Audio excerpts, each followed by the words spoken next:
ইয়া আরহামার রাহিমিন, ইয়া আকরামাল আকরামিন। আল্লাহ, আমাদের অনেক মুরব্বীদেরকে আমরা হারাইছি, আমরা সকল মুরব্বীদেরকে হারাইছি।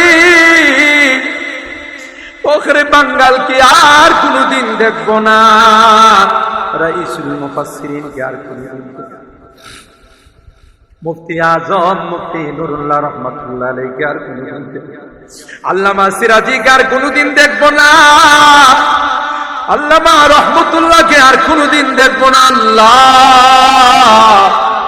আমাদের মালিয়াতার বড় হুজুরকে আর কোনদিন দেখবো না, কলামুরির হুজুরকে আর কোনদিন দেখবো না। আল্লাহ, তাদের জিন্দেগীর সকল গুনাহগুলো মাফ করে দাও আল্লাহ, তাদের কবরগুলোকে জান্নাতুল ফিরদাউসের আলা মাকাম নসিব করে দাও।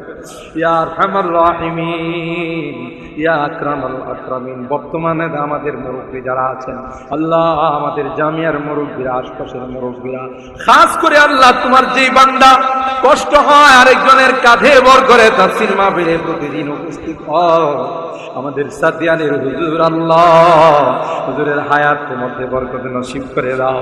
ইয়া আল্লাহ, আরো দীর্ঘদিন আমাদের মাঝে নেক হায়াতের মালিক বানায় দাও। আল্লাহ, হুজুরের বরকতি কথাগুলো শোনার তৌফিক নসিব করে দাও। ইয়া আরহামার রাহিমিন, ইয়া আকরামাল আকরামিন। আল্লাহ, আমরা যারা হাত উঠাইছি, কার মা নাই, কার বাবা নাই, ইয়া রাব্বাল আলামিন। আল্লাহ, এই তাফসীর মাঠে আসলে বারবার মা বাবার কথা মনে পড়ে। ইয়া আল্লাহ।